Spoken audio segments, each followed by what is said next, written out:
At 7:45 a.m., my CEO said, "Which one of you goes by Jack?" And that's how my first layoff started.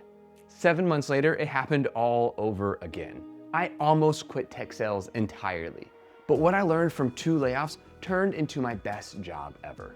Getting laid off is horrible, and there's no easy way to say it or tell others. I remember calling my wife from the parking lot and saying, "Hey, we'll figure this out." And then calling my parents, and even though they were supportive and I could not hear anything negative in their voice, part of me wondered what they were really thinking. Maybe it was, he should probably get something a little bit more stable. And quite honestly, I was thinking the exact same thing. All of those startup promises and perks, and now I had nothing. So first, you've got to feel it. Let it out. You can't fake your way through this. So go and talk to your people. The faster you face it, the faster you'll be able to move forward. After that first layoff, I scrambled to update my resume, and I couldn't even remember half of my results or metrics. But after the second one, I was ready because I had learned my lesson. Keep your resume and LinkedIn alive. Update your numbers, accomplishments, and results before you need them. Because when you're laid off, you don't want to build from memory, you want to move fast. 7 months before that second layoff, a recruiter helped me land a few interviews. When it happened again, he was the first person I messaged. Within days, he connected me with a company that hired me inside of a month. That's how it really works in tech sales. Not through job boards, but through people. And if you haven't built those relationships yet, start now. Connect with recruiters, stay engaged with old teammates, because when things go sideways, those relationships will move faster than any job board ever will. And remember, you don't need a massive network. I maybe stayed in touch with 2 to 3 recruiters. It's quality over quantity. On that same note, this industry is extremely small and your reputation follows you. I've seen people go online after a layoff and post angry rants about their previous employer. I then see those exact same people struggle for months to get another job because that stuff sticks. What you post when you're angry can haunt you later. So make sure that you stay professional, stay positive, and let your work and your attitude speak for you.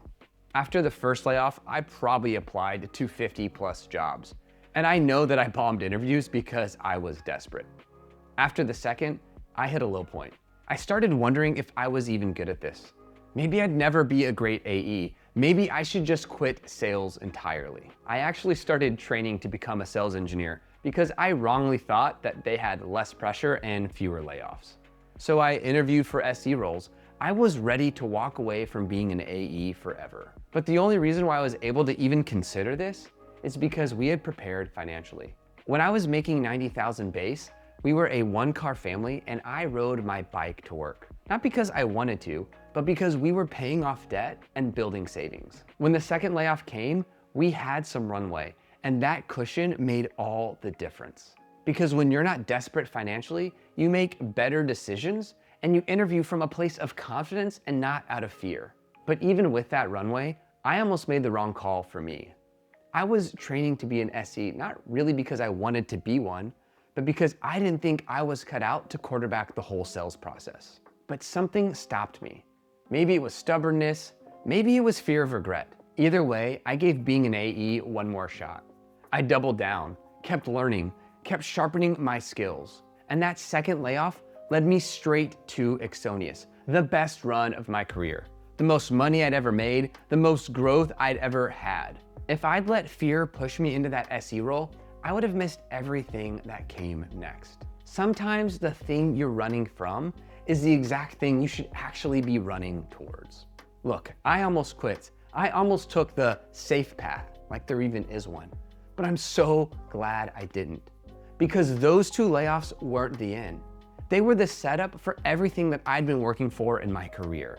So if you've ever felt like quitting after a layoff, or you're in that place right now, drop your story in the comments below. I'd love to read them because you're not alone in this.